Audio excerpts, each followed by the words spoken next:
எப்போவுமே வந்துட்டு இந்த ஸ்கூல் டீச்சர் வரும்போது ஸ்கூல் டீச்சருக்கு இந்த நியூ ஸ்டூடெண்ட்ஸுங்க வந்து ப்ராப்ளமே கிடையாது, ஈஸியாக வந்து சமாளிச்சிடுவாங்க.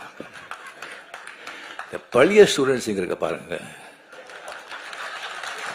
அவங்கள சமாளிக்கிறது சாதாரண விஷயம் இல்லை.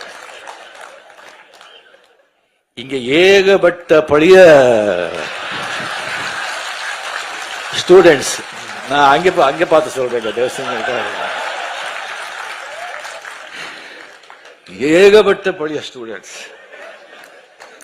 அது சாதாரணமான பழைய ஸ்டூடெண்ட்ஸ் இல்லை,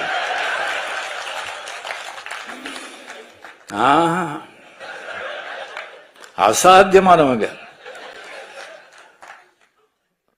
எல்லாருமே வந்து ஃபெயில் ஆயிட்டாங்க, இல்ல ஒரு ரேங்க் வாங்கிட்டு அந்த கிளாஸ் விட்டு போக மாட்டோம்னு உட்காந்துருக்காங்க.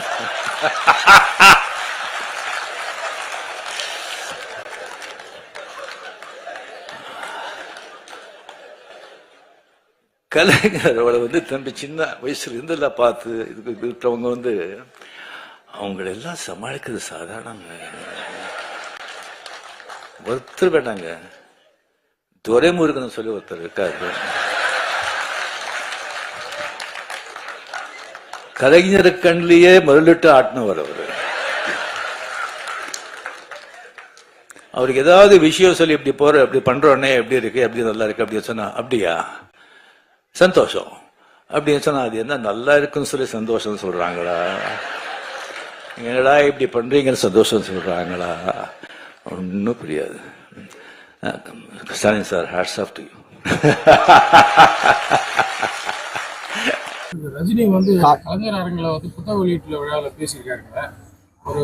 அதை வந்து அது திமுகவுடைய அவர் பிரதிபலிப்பு மாதிரி தெரியுதா? நீங்க அதை எப்படி என்ன நேற்று எதுனா ரஜினிகாந்த் அவர்கள் அமைச்சர்கள் கலைஞர் வச்சு ஸ்டாலின் ரொம்ப கஷ்டப்படுறாருன்ற மாதிரி ரஜினி கண்ணுக்குள்ளே வரல விட்டாங்க. அதே மாதிரிதாங்க மூத்த நடிகர்கள் எல்லாம் வயசாகி போய் பல் உழுந்து போய் தாடி வளர்த்து சாகர நிலைகள்லாம் நடிக்கிறதுனால இளைஞர்களுக்கு வாய்ப்பு இல்லாம இருக்கா சொல்றதுக்கான. அதே போல விவகாரத்துல வந்து மத்திய அரசு சொல்றது எவருக்கு ஈஸியா? பாதகம் செய்பவரை கண்டால் நாம் பயங்கொள்ளலாகாது பாப்பா, மோதி மிதித்து விடு பாப்பா, அவர் முகத்தில் உமிழ்ந்து விடு பாப்பா.